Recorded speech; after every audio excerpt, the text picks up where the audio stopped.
Mr. Speaker, may I take this opportunity to solemnly commemorate the 80th anniversary of the liberation of Auschwitz, and we remember the 6 million Jewish men, women and children who were murdered. The Holocaust stands as a unique evil in human history. Mr. Speaker, yesterday the Prime Minister set his growth test. He said, if a policy is good for growth, the answer is yes. If it's not, the answer is no. This morning, the Chancellor embraced a series of Conservative policies. Although many are welcomed, they will take years to deliver.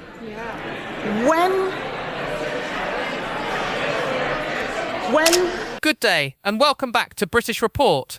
Right, everyone, pull up a chair and perhaps pour yourself a double measure of something strong, because the political atmosphere in Westminster has officially reached a radioactive level of intensity.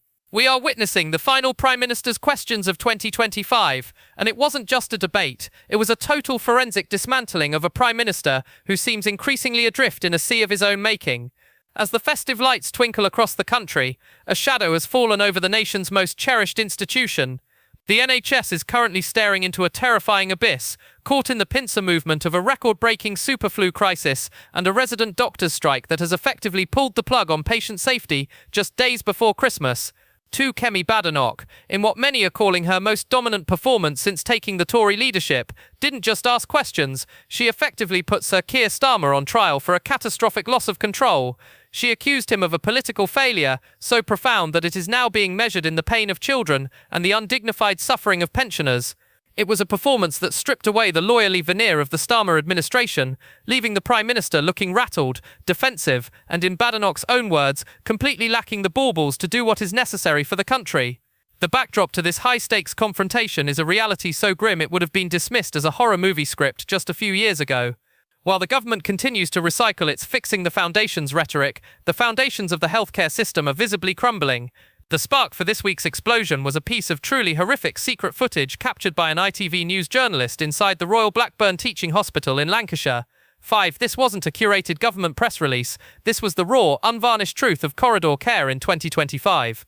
The video revealed elderly patients, many in their 70s and 80s, lined up on trolleys in drafty A&E corridors because there simply wasn't a single bed left on the wards. 6. These are people who have paid into the system their entire lives, now forced to endure their most vulnerable moments in a war zone atmosphere, with some even having medical examinations performed in full view of passers-by. It is a total collapse of dignity, a national emergency that the British Medical Association and the government seem content to use as a backdrop for their ongoing industrial warfare. Kemi Badenoch seized upon these images with a blistering attack that began in the pages of the Daily Express and culminated in a fiery showdown at the dispatch box. She warned the nation that this is not theoretical harm we are talking about. It is the tangible, heartbreaking reality of thousands of cancelled operations and missed cancer appointments that could mean the difference between life and death.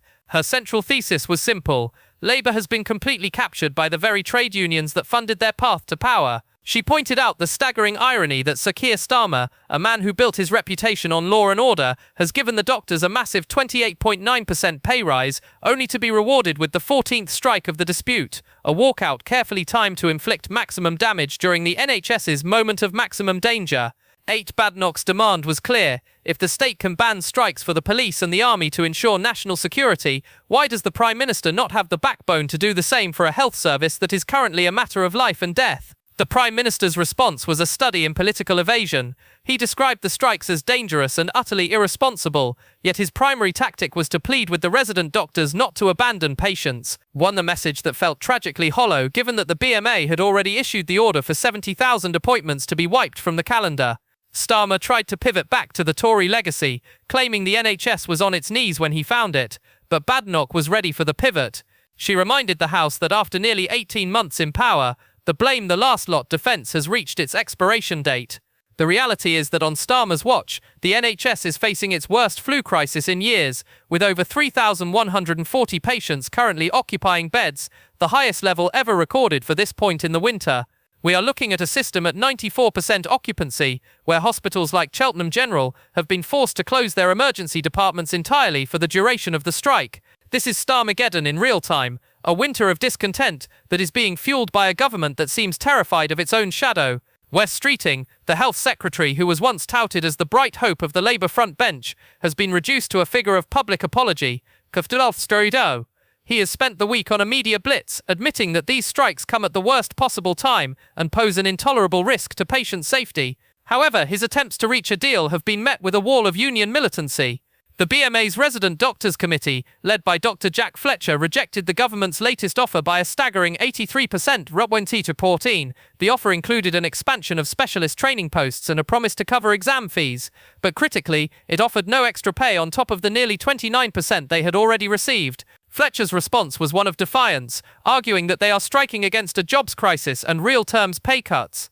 16. When challenged on the picket lines about the public's dwindling support, he delivered a line that has since become a lightning rod for criticism. "I do care what my patients think, but I didn't sign up to give that care in a corridor." It is a sentiment that encapsulates the breakdown of the social contract, a health service where the providers feel as much like victims as the patients themselves. The political stakes of this crisis cannot be overstated. As we look toward the May 2026 local elections, the loss of control narrative is beginning to cement itself in the public consciousness. Starmer is presiding over a country where the borders are porous, the prisons are being emptied early, and the hospitals are failing to provide basic care. This is the context for the secret Downing Street plot we discussed recently, the plan to use King Charles and the King's speech in May as a procedural shield to stop a leadership coup. Starmer knows that if he cannot fix the NHS by the spring, his own MPs will be looking for the exit. The surge of Reform UK, which now holds a 10-point lead in some polls, is a direct reflection of a public that feels the traditional law and order party and the party of the NHS have both fundamentally failed. Badenoch's no bulbils comment wasn't just a festive jab, it was a psychological hit on a Prime Minister who is increasingly perceived as a manager of decline rather than a leader of renewal. The human cost of this deadlock is being felt in every corner of the UK. We are hearing stories of parents watching their children struggle to breathe in A&E waiting rooms for hours, only to be told there are no beds available. We are seeing nurses navigating congested corridors that were never intended for medical treatment, trying to provide care with a level of resilience that has been stretched to the breaking point.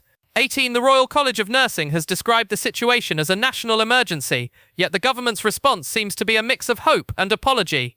Streeting's claim that he has tried his absolute best to avoid the strikes is being met with scepticism by a public that sees a government with a massive majority unable to pass the legislation needed to protect essential services. If the government can't secure a 5-day window of safety during a flu surge, what can they secure? This leads us to the fundamental question of the Starmer era: who is actually in charge? Badenoch's performance has highlighted the vacuum at the heart of Number 10. By refusing to legislate for minimum service levels or ban strikes in the most critical sectors, Starmer is effectively allowing a union representing 55,000 people to hold a nation of 67 million to ransom. The BMA is currently demanding what Streeting calls fantasy demands, a further 26% pay rise that would blow a massive hole in an already strained treasury. 20. Yet the government's progressive instincts prevent them from taking the tough action that Badenoch is now championing. This is the Starmageddon trap, a prime minister who wants the respect of the unions but needs the safety of the patients, and in trying to have both, he is rapidly losing both. As we move toward the new year, the sense of a broken Britain is palpable. The ITV footage from Royal Blackburn has become a symbol of a state that can no longer perform its primary functions. When you combine this with the news that 43,000 criminals are avoiding jail and thousands of prisoners are being released after serving just a third of their time, a picture emerges of a country where the law-abiding are the ones being punished. The VAWG strategy to protect women and girls looks like a PR exercise when the men who abuse them are being let out early and the hospitals they might need are closed due to strikes. Starmer's technocratic approach to governance is failing because it ignores the visceral, immediate reality of life in Britain today. People don't want a 10-year plan to halve violence or fix the foundations. They want to know that if they have a heart attack or a flu complication tonight, there will be a bed and a doctor waiting for them. The showdown at PMQs was a turning point. It signalled that Kemi Badenoch has found her voice as a leader who is willing to say what many in the country are thinking. Her call for a ban on doctors' strikes may be controversial, and it has already been attacked by the left as North Korean or dictatorial, but in the pubs and community centres of the Red Wall, it is a message that resonates. People are tired of being collateral damage in a dispute between a government and a union that both claim to love the NHS. 21. They see the 28.9% pay rise already given, and they wonder why it wasn't enough to buy 5 days of peace during a flu surge. They see Starmer's dangerous and irresponsible rhetoric, and they wonder why he doesn't have the power to stop the danger. As 2025 draws to a close, the King's speech plot in May 2026 feels less like a strategic masterstroke and more like a desperate bunker mentality. You can use the King to announce your agenda, but the King can't fix the corridors of the Royal Blackburn. The Starmageddon of the British winter is a crisis of authority as much as it is a crisis of healthcare. Starmer started his term as the man who was going to restore the rules, but he is ending the year as a man who is being taught the rules by Kemi Badenoch and the BMA. The nightmare before Christmas is very real, and for many families the only thing they want for the new year is a government that actually has the backbone to govern. The countdown to May 2026 has begun, and if this week was any indication, the May massacre might arrive much sooner than Downing Street expects. Thank you so much for watching.